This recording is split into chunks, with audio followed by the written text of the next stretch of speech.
Boa tarde, cidadão, de volta na Band Natal, chegando em todo o Rio Grande do Norte. Vamos agora conversar com o professor Homero Costa, que é professor de Ciência Política da Universidade Federal do Rio Grande do Norte. Doutor Homero, seja bem-vindo. Boa tarde, cidadão. Obrigado, Robson. Obrigado pelo convite e a oportunidade de estar mais uma vez aqui e saudar todos que estão nos assistindo. Muito bem. Professor Homero, vamos conversar um pouquinho, primeiramente, sobre a situação que a gente observa no estado do Rio Grande do Norte, na cidade de Natal, né? Disputas para vereador, disputa para prefeito, que são essas eleições municipais. E, de maneira geral, qual é a visão que você tem em relação à forma de votar do natalense, do potiguar? Mudou alguma coisa ou ainda está se votando como se votava há 60 anos atrás? Não, certamente a forma não é a mesma, mas eu acho que há questões importantes na lei, na legislação, que é preciso se atentar para isso, que essas eleições, por exemplo, há uma modificação em relação às eleições para vereador, e talvez alguns candidatos não saibam. É que há na legislação o fato de que o candidato, para ser eleito, ele tem que ter 10% do quociente eleitoral. Quer dizer, isso significa que, em relação às eleições passadas, muitos que foram eleitos, né, por puxadores de voto, não seriam eleitos agora. Quer dizer, essa é uma mudança importante. Poderia até ser puxado, mas desde que atingisse o quociente eleitoral, né? O quociente eleitoral, e agora tem que ter pelo menos 10% do quociente eleitoral. Né? Então, calculando, por exemplo, que hoje as eleições de Natal são 534 mil e poucos eleitores, digamos que 134 se abstêm, votam em branco ou nulo, que aliás é muito expressivo, né? Nas eleições de 2012 foram 160 mil. Digamos que se mantenha ou diminua um pouco, que eu acho que a tendência vai ser aumentar. Inclusive com feriadão na segunda-feira, né? A tendência é que aumente voto branco e nulo, né? Abstenção, na verdade. Principalmente abstenções, que é a taxa maior, né? Que sempre aumenta para o segundo turno. Nas eleições de 2012 houve um aumento dos votos nulos, um aumento das abstenções e uma diminuição dos votos em branco. Mas esse cálculo é importante, né? Saber como é que é feito, né? Como é que se calcula, né? Que é o quociente eleitoral. Ele é a divisão dos votos válidos, portanto, exclui os brancos, nulos e, evidentemente, as abstenções, dividido pelo número de vagas. Então, digamos, você soma o voto nominal, você votou no candidato, com o voto de legenda, que você votou no partido, soma esses votos válidos, divide, por exemplo, tem 29 vereadores em Natal, você divide por 29. A cada vez que esse número for atingido, dá uma vaga. Dá uma vaga, dá talvez 13.700 votos. Então, o candidato para ser eleito teria que ter, no mínimo, 1.370 votos. Né? Pois é. Acho que é um dado importante. Importante. Professor Homero, e o que é oligarquia? Olha, na ciência política, o termo oligarquia, ela não tem mais, quer dizer, um poder, quer dizer, não existe um conceito único, né? Com poder explicativo, né? Então, são organizações, quer dizer, eu estava lendo há pouco uma definição do Evanildo Bechara, que é um grande linguista, autor de dicionários e tal, e ele define como uma forma de governo de poucos. Então, a oligarquia seria um governo de poucos. Né? Governo de poucos. Não só governos de poucos, eu acho que não é uma forma de governo, eu acho que essa definição, as definições são sempre complicadas, né? Não há uma definição única e consensual, mas seriam, porque ela está presente também em formas de organização que nem sempre está no poder. Então, ela está presente, por exemplo, em organizações partidárias, em sindicatos. Você tem pequenos grupos que dominam o determinado partido. Exatamente. São pequenos grupos, sempre minorias, e sempre que não presta conta daquilo que faz. Quer dizer, você não tem mecanismos de controle em relação ao poder que é exercido. Então, sistemas oligárquicos, por exemplo, no Brasil, esse termo está muito vinculado à experiência da Primeira República, né? Vinculado ao coronelismo, à estrutura coronelista, à ligação com famílias que se perpetuavam no poder nos estados, embora essas famílias, e muitas delas, mantenham estruturas de poder nos estados ainda hoje, controlando rádios, né, jornais, concessões de televisão. Não é a mesma coisa uma eleição hoje numa cidade, né, que você tem aí, esses mecanismos de controle não são tão eficazes como era antigamente. Mas, por exemplo, aqui temos ainda Alves e Maia, né? São duas oligarquias, as principais oligarquias familiares que nós temos ao longo do interior, oligarquias municipais, locais, mas que, se você observar essa forma de fazer política com o governo de poucos e a política familiar, patrimonialista, cada um cuidando só do seu clã, da sua família, esquecendo do todo, do sentimento coletivo, né? De nação, de Estado, realmente esse sentimento maior de coletividade, isso traz grandes prejuízos para a própria administração. Claro, e agora, se você analisar o processo eleitoral como um todo, quer dizer, é mais complexo ainda, né? Porque aí você tem a forma como são feitas as eleições, o poder do dinheiro nos processos eleitorais, historicamente essas eleições, né, com esse impacto, não financiamento de empresas para campanhas, para partidos e candidatos, mas é todo um complexo, né? Que essas estruturas, elas são muito mais eficazes nesses municípios de interior, né? Porque a dependência, inclusive, em relação às prefeituras, ela é maior em relação aos empregos, etc. E há quer dizer, isso... Em alguns municípios do estado, eleger um prefeito ou um vereador ligado a ele é uma questão praticamente de vida ou morte. Essa é uma questão importante. As eleições, por exemplo, do interior diferentes, se pega na capital, quer dizer, o próprio processo de formação de maiorias, né? O atual prefeito, por exemplo, ele foi eleito em 2012 com 8 partidos. E elegeu apenas 4 dos 29, se rapidamente constituiu maioria. Esse processo ocorre em municípios também, né? Agora, por exemplo, concorre com 9 partidos, mas só repetiu com um partido a coligação que é com o PRB. Quer dizer, o que mostra também que essas coligações são meramente oportunísticas, que não são constituídas em cima de programas, que não são constituídas em cima de ideologias, né? Que são as circunstâncias, né? As negociações que ocorrem e que, evidentemente, o grande público não participa desse processo, né? Pois é. Professor Homero Costa, e observando o cenário nacional também, por exemplo, a nação brasileira discutiu a questão do impeachment, né? Alguns analisando sob a ótica de que seria um golpe parlamentar, outros analisando, na verdade, de que seria normal, porque a democracia tem as suas instituições, as instituições são sólidas e isso seria algo normal, não teria nada de golpe. Como cientista político, de que maneira o professor Homero avalia que isso vai entrar para a história? Como é que o professor acredita daqui a 10, 20 anos que isso estará entrando nos livros, por exemplo, de história ou de maneira geral do nosso país? A gente sabe que a história é sempre escrita na ótica dos vencedores, né? Mas eu espero e me filio a todos aqueles que analisam esse processo como um golpe parlamentar.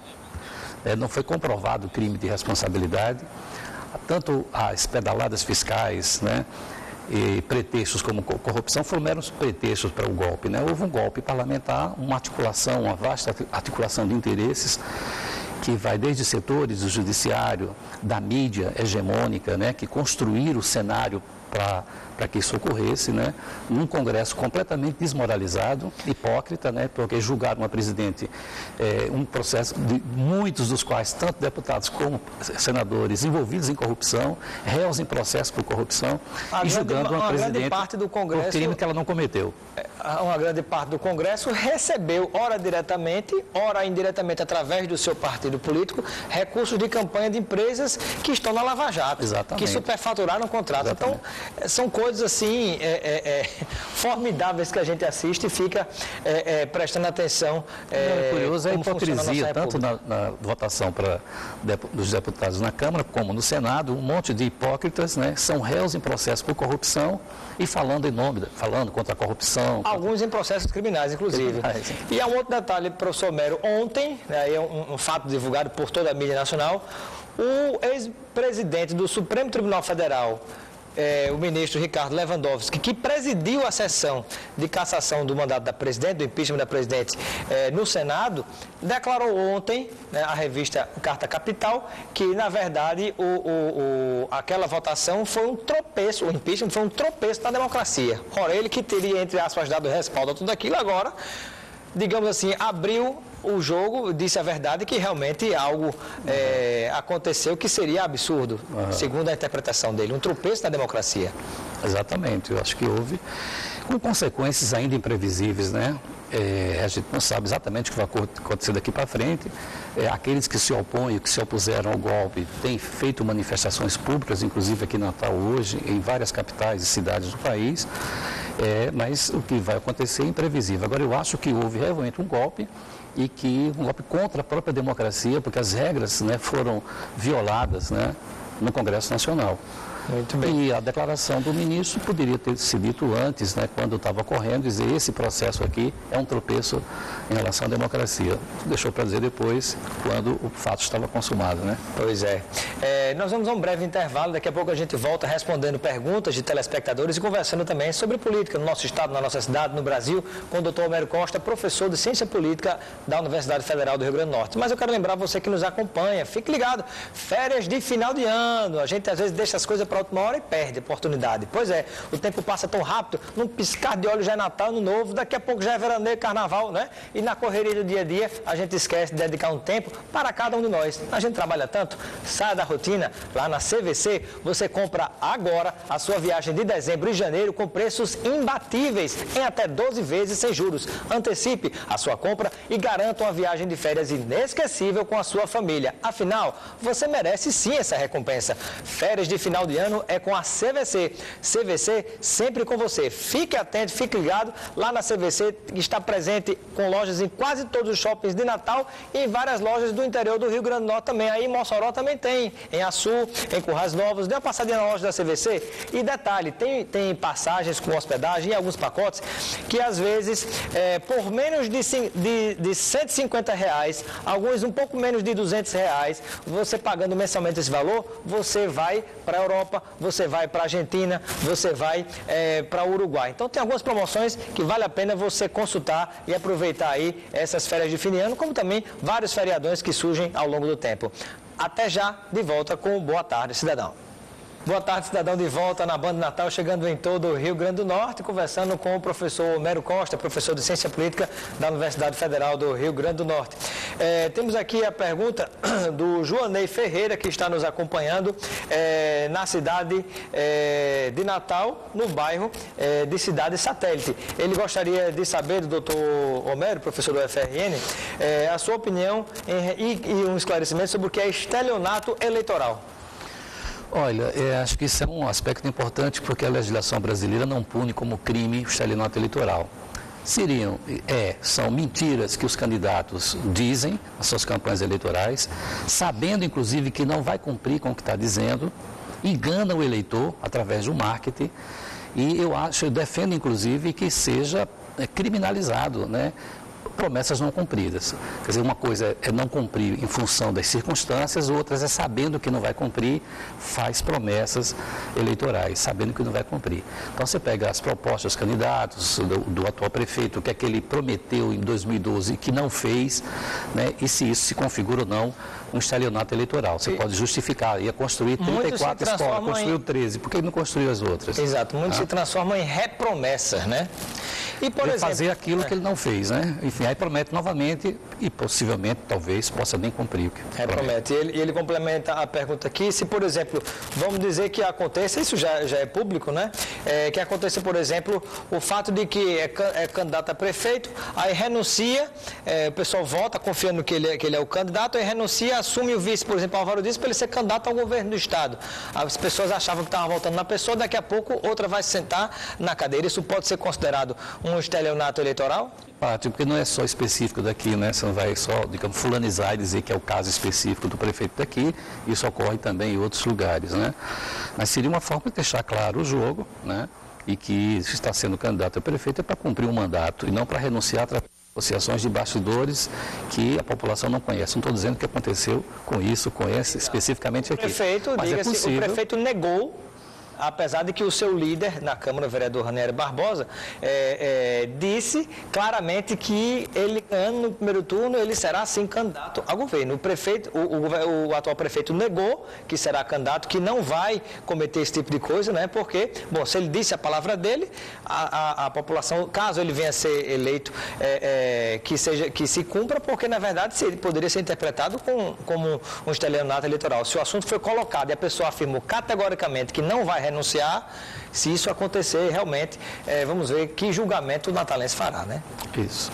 Professor Homero, e com relação, por exemplo, o que é voto branco, voto nulo, o que é que significa isso e de que maneira você consegue protestar ou não quando você vota dessa forma? Bom, geralmente, o voto de protesto claramente é o voto nulo, né? Que o eleitor sai de sua casa para anular o voto, por quê? Porque os candidatos e os partidos não os representam. O voto em branco já é um voto mais de indiferença, mas você na eleição é preciso somar também as abstenções. Considerando as eleições de 2012, por exemplo, o somatório das abstenções, votos nulos e brancos, ela foi maior do que o voto dado, tanto no primeiro como no segundo turno, aos candidatos ficarem em segundo lugar. É um número muito expressivo, né? Chegou a 160 mil no segundo turno, que é um número muito grande na eleição para aqui. Então, esse número se mantém ao longo do tempo, quer dizer, é uma parcela do eleitorado que expressa sua insatisfação com o sistema partidário eleitoral, ou se abstendo, ou votando em branco, ou anulando o voto. Pergunta do Daniel de Parnamirim. Professor Homero, com as últimas prisões de gente ligada somente ao PT, a Lava Jato tornou-se um tribunal de exceção? De exceção não, mas muito dirigida, né? Eu acho que esse processo tem sido bastante analisado por alguns setores do próprio meio jurídico, né? É muito seletiva, né? As prisões espetaculares, né? A prisão, a condução coercitiva de Lula, será que se fosse Aécio Neves, José Serra, citados inclusive na Operação Lava Jato, o próprio Michel Temer, que também foi citado, será que haveria essa espetacularização? Que a mídia, a imprensa, ou inclusive com helicóptero, chegar antes na casa de Lula do que a polícia, então alguém avisou.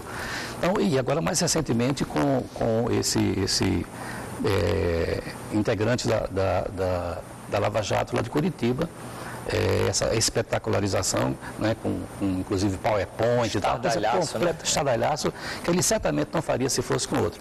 Então essas prisões, inclusive agora, né, recentemente com o Paulo Bernardo e a mulher dele, a Gleice Hoffmann, porque só do PT, né, citam todos os partidos, aliás, o partido mais corrupto, declaradamente, isso foi levantamento, foi feito ao PP, o Partido Popular, o que tem mais envolvidos. O PT está lá embaixo, o PMDB está na frente, com vários envolvidos em corrupção. E mas só um partido aparece. E por que essa partidarização e por que essa seletividade em relação a esses casos? Quero agradecer a participação do Dr. Homero Costa, professor de Ciência Política da Universidade Federal do Rio Grande do Norte, pela sua presença. Muito obrigado. Muito obrigado, Robson. Eu que agradeço aqui a oportunidade de estar aqui falando com você. Você pode assistir novamente a essa e a outras entrevistas acessando o nosso site www.robsoncarvalho.com, nosso site, nosso blog da Política e Cidadania. Um grande abraço e até amanhã de volta com Boa Tarde, Cidadão. Boa Tarde, Cidadão.